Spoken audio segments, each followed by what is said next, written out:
Hey everybody, it's Wangeshi here, and I haven't been here for a while, but I did want to talk about something that kind of got my brain going, that I think is going to allow me to talk about a lot of things. So yeah, I wanted to talk about the Sky Jackson situation that's going on right now, where Sky Jackson, who was a Disney star when she was young, and I think recently she's been kind of going through it in the media. There's this clip that resurfaced of her talking about being in Kenya, where she talks about, like, the little Kenyan kids were so excited to see themselves on her phone because Kenyans can't afford mirrors, right? Obviously, because of the internet, a lot of Kenyans saw that and they immediately started making jokes, talking about, like, oh my God, thank you so much for bringing, like, cameras to us. We have never seen a camera. We've never seen a mirror. Thank you so much for letting those kids sit on your lap. We can't even afford chairs. And, obviously the kids, in this particular village maybe were very excited to see her and were having that reaction for whatever reason. But we also know that the way she's interpreting it is um reifying a lot of stereotypes about Africa, right? And then obviously Kenyan people are being facetious and they're being satirical and are calling her dumb essentially. I think part of the reason why this discourse like spoke to me is because this is a conversation I've been trying to bring up without pissing people off. But since it's happening now, I think it's topical enough to like speak on. And as somebody who grew up in America but is Kenyan, is African, and dealt with a lot of that stereotype, I think stereotypes are dangerous, but for people to think that you're like nothing is insane. Like the way that, and especially in this particular case, because when I speak about this, I really want to emphasize that I'm talking to Black people. I'm talking to Black people born in Africa, and I'm talking to Black people who were born outside of Africa. Those are the only two people I'm talking to. I'm not talking to nobody else. I'm not talking to white people. I'm not talking to Asian people. I'm not talking to nobody else. I'm talking to two groups of Black people. Black people who were born in Africa, Black people who are not born in Africa, okay? And as someone who was both born in Africa and then moved outside of Africa for the majority of my life, and then had to and lived with Black people who would say things like that to me, I have a lot of feelings about it, right? And I will preface this by saying I say this with the best of intentions, and I say this for the unity of Black people because it is in our best interest to know each other, to understand each other, because that is the only way we're going to win. And so I come with this not to be a facetious person. And I think part of the reason also I want to make this video is because I think there's something very, I don't want to say it's mean-spirited on the behalf of the Kenyans, because obviously Kenyans are being like, disparaged in the situation. And there's a power imbalance between Sky Jackson, an American celebrity, and the discourse that she's sharing, this old colonial stereotype that she's sharing. Obviously, she has the upper hand in that discourse, but it's so mean-spirited, I feel, in a way that it's not productive. I don't find the conversation to be productive. And I also just want to say that, like, Kenyans are making these jokes like, oh yeah, no, we're so poor. And the funny thing about that, which is actually ironically not funny at all, is that I don't think people think you're being satirical. Like, I think a lot of people are taking that statement as face value. And I know this because I remember this one time in college, I was in an African club, and we took our Saturday morning to go volunteer at a local school. And it was like this white lady, she was a principal, she met us. Mind you, we're literally cleaning this woman's school for her. We're cleaning the compound. I don't know how we got to this conversation, but we mentioned something about time, and she goes, oh my God, you guys have time in Africa? She asked us if we had time in Africa. I don't know what people think Africa is, but that is so dehumanizing. And I think it is more dehumanizing when you see other Black people have that attitude, because you think that you come from a lineage of nothing. And that was intentional, right? Somebody made you feel that way very intentionally. And it also means that you will never reach out to us. You will never have pride. You will never be curious because you feel shame around being an African person, right? I remember moving to America and people were asking me, how did you get here? Are there planes in Africa? There's just, I've seen this like sentiment online that's like, sometimes you don't have the time to educate.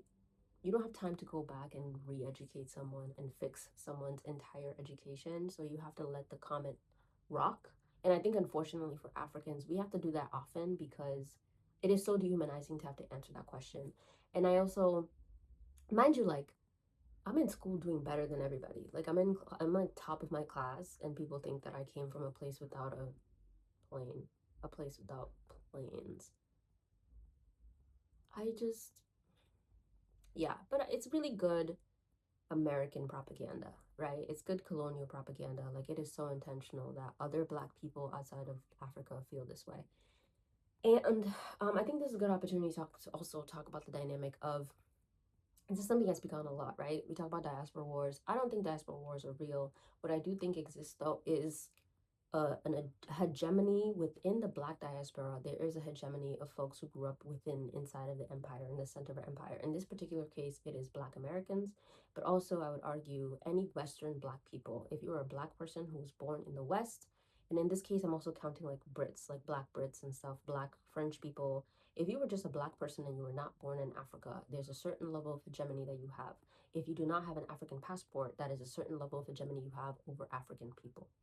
And I think it's important that we go back to the beginning of this conversation, and we need to name this as a systemic imbalance. This is a paradigm that is political, and I want us to look past the like petty comments in the TikTok videos, right? Like, this is not, I think people think of diaspora wars as like, oh my God, Africans are being mean, or like African Americans are being mean, or like Black British people are stealing our roles, or like Jamaicans and Nigerians got beef. And it's like, I need you to understand that this is a systemic problem, right? Explaining this is very similar to trying to explain to a poor white person that even though you as a Black person might have more money than them, they have systemic privilege. And that's how I need us to have this discourse. Like, if you are a Black person who was born without an African passport, meaning you were born with a Western passport, you have inherent privilege over African people. And I think a lot, because of poverty and the way that systemic oppression works, a lot of Black folks never use that privilege and they never leave America. So they never understand the privilege of having an American passport, which is one of the privileges of your lifetime, is to have an American passport. And I really wish that more Black Americans traveled. And I also benefit from the travel that Black Americans have done, because people, when they see me in the world, they think I'm Black American. Like, when people see you in public, especially having wealth, they assume that you're Black American. For example, outside of Africa, Black people are assumed to be African American, especially prestigious Black people. I'll give you an example. I'll give you two examples. I was in Athens 2 summers ago, no, last summer, and I saw this ad for a braiding place. Mind you, this braiding place was like pictures of white women, and it was like, come get your African American braids. That was what it said on the ad. Mind you, in English, right? Because they know it's like a foreign audience that wants this. It wasn't written in Greek, it was written in English. And I remember thinking, like, first of all, Greece is like next to Africa. The only thing that separates Africa and Greece is a sea, not even an ocean, a sea. But the fact that they would default to giving the credit for those braids to African Americans and not Africans is weird. It is very weird. Another example of this is I was at the Shakespeare and Company bookstore in Paris. And it's an English language bookstore, because obviously the rest of the bookstores are going to be in French. So if you speak English, you can go in there and get books in English. And so we were in there, and there was a wall of writers that they had. And I don't know if those are writers who had been to that particular bookstore, but I noticed that all the Black people on that wall were American. They had Baldwin, they had Maya Angelou, they had Toni Morrison. Not a single African person. Mind you, once again, France is very close to Africa. It is closer to Africa than it is to America, right? But who has the privilege to travel?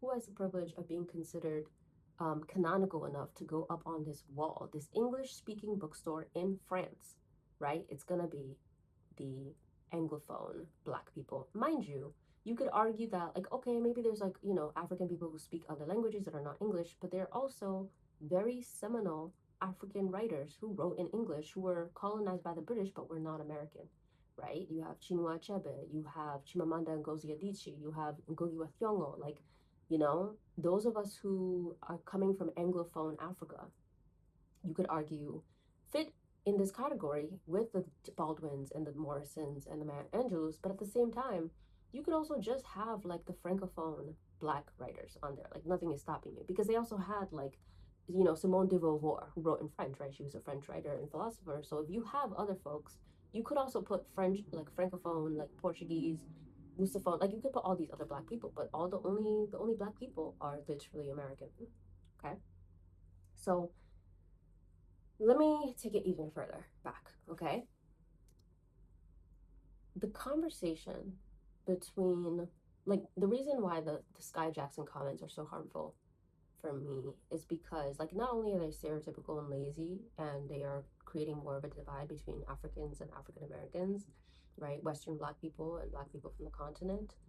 I think what is more dangerous is that a lot of people don't understand that if you are in Africa, the president of America has control over your life, right? Trump banned like 26 African countries from coming to the US. This is prior to the World Cup, which means that, like, if your country was in the fucking World Cup, you couldn't even travel to the US. You're not getting a visa. It's taking $15,000 to apply for a visa that you might not even get. And, like, I don't even want to get into what it's like applying for a visa with an African passport to, like, you know, European countries, America.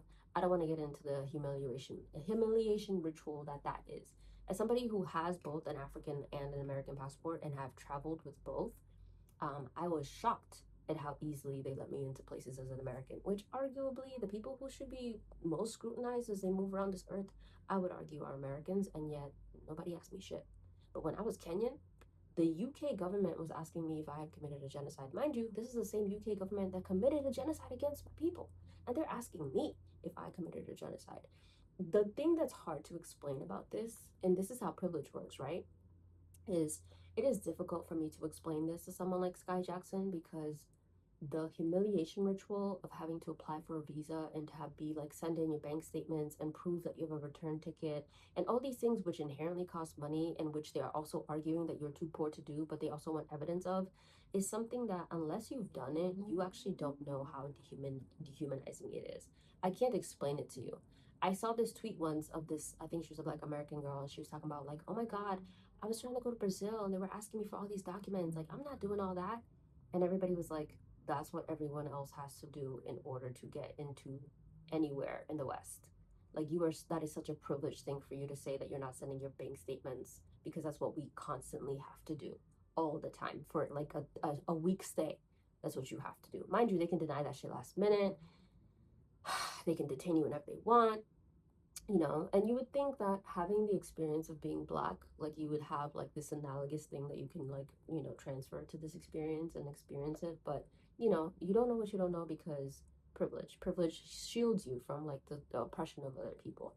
And so, yeah, like, I going back to the example about how the US government dictates African mobility, it dictates African governance, it dictates African health, and also is deeply invested in extracting not just minerals, right? And destabilizing regions in Africa. We can talk about Obama and how he destabilized Libya with his best friend Hillary Clinton, and how that is like literally led to an active slave trade in Africa right now, where sub-Saharan black people are being traded in auctions right now. You know what I'm saying? And I think that's a very thing interesting because I'm East African, right? Like, arguably, my family was not part of the transatlantic slave trade. And there's always this argument that like Africans don't understand the slave trade and that makes them ignorant about African American issues. And it's like, you know, we all need to learn about slavery. And it's like, okay, valid, but there's slavery happening right now because a black American president destabilized a region in Africa. And there was actually so much national pride and there was so much stability in that region. And there was going to be like this promise of African unity. And Obama said, nah, fuck that shit. Okay. And so there is no situation in which an African president dictates the lives of African Americans. That is unheard of. That is insane. African heads of state, even though they do have the power to ruin the lives of fellow Africans, they cannot dictate the lives of African Americans. Meanwhile, every single American president has had a hand in the suffering of Africans to this day, including Obama, right? Like, like I just want to say that again, like the first and only black president is responsible for a slave trade happening in Africa right now, right now. And I think, you know, for this argument of like, you know, we need to study slavery, slavery is really important, slavery shapes a lot of the ways that we think about the world, we really don't be talking about the active slavery that is happening in Africa right now. And we don't talk about the East Coast slavery, right? The Swahili Coast slavery. We don't talk about any of the genocides, right? Like I think we hear them and we use them anecdotally, and I say we meaning like Western Black people, right? Because now I have, you know, the passport, right? Um, as sort of like evidence of anti-blackness, but we don't actually study it, and also how recent a lot of this genocide was, right? That is never um, in the discourse as heavily as we talk about the transatlantic slave trade. And to be fair, I'm not comparing them. I'm just saying that if you are black and you're suffering within empire, I want you to consider what it's like to be black outside of empire, right? Like it compounds, right? We know this blackness compounds. Like it's not like it's just different. It adds onto itself. It builds onto itself. And so yeah, let's go back to the Sky Jackson thing. So now you have a lot of Kenyan people who are making memes, making jokes, which I think are furthering the divide between Africans and African Americans. Um, and I know African Americans are not like all ignorant, right? I know that, but I also know growing up in America that we are not taught a lot about Africa. And I know this because people literally are baffled that I exist every day. Every day I run into somebody. The other day I ran into somebody, mind you, I've lived in this city for like 20 years. Like 2 years ago, I ran into somebody. They said, "Oh my God, I've never seen an African person. I didn't know African people lived in this city." It's just always going to be shocking that African people exist, especially because we are indigenous, especially because the idea of a black person being in touch with their roots is shocking, and especially because a lot of us, because of coloniality, have had to give up our indigeneity to be Christians, and so now we actively deny our heritage, which African Americans long for. African Americans long for their African heritage, but then we deny it because of Christianity and coloniality, and then we end up beefing with each other, and it's so stupid. um and I want to say, I want to go back to the point that this is systemic. This is a systemic problem. Diaspora wars are not real, right? There's no such thing as like, oh my God, you know, Africans are bullying me on the internet. Like that is not the same thing as an American president controlling whether or not you have aid in your country, whether or not you can eat in your country. And even like a more innocuous example, I want to explain, like, for example, like Dole, the company that ships fruit, or even when every time I'm abroad, I was in Athens and I saw this ad for like Kenyan coffee. Kenyan coffee just means that they extract that coffee and they import it or they export it for like a very cheap price so that they can have that coffee in Athens. But the women who are picking it are literally, first of all, not even able to cultivate that crop themselves and sell it themselves, but they're also being paid nothing to do it. Okay. So, whatever example of Africanness you see outside of Africa is an extracted, packaged version that is palatable to the West, that is extractive of the people the Africans who touched it, who had a hand in it. Okay. And so I don't want us to get stuck on like the feelings. And like this is something we learned, and I say this all the time, like black women during the Black Lives Matter movement taught us to think systemically, but somehow that gets lost when we talk about diaspora wars. Okay? Diaspora wars is like saying that there are gender wars. It's like saying men and women have beef. Do men and women have beef, or is there a patriarchy that's oppressing all of us? Right? Is diaspora war real, or is there imperial coloniality, like racial capitalism, caste system that is oppressing all of us and making us feel like there is a hierarchy between us that is making us feel like we're each other's enemies when really we're all just victims of the system? Okay, so please, please, please, please, I want you to remember this is systemic. Those of us who live outside of Africa, those of us who have Western passports, please remember this. You have a responsibility to be educated. You have a responsibility to be an advocate. And yeah, the onus falls on us. And I hate to say us because, like I said, I was born in Africa. And I say this because as somebody who grew up on the other side, the lived experience of moving from Africa to America and having people inherently think that I grew up in a bush, which some Africans do, and like that's fine. It is so dehumanizing. And I think it is part of the reasons why a lot of black people outside of Africa have low self-esteem is because you're being taught that your lineage comes from uncivilized people. And the sooner we unlearn that, the better we will all be. And so, yeah, that's just my reminder for the day. And yeah, stay black, love each other, learn something. Please read a book. And yeah, good thing that, I was gonna make a mirror joke. I'm not gonna do it. All right, bye.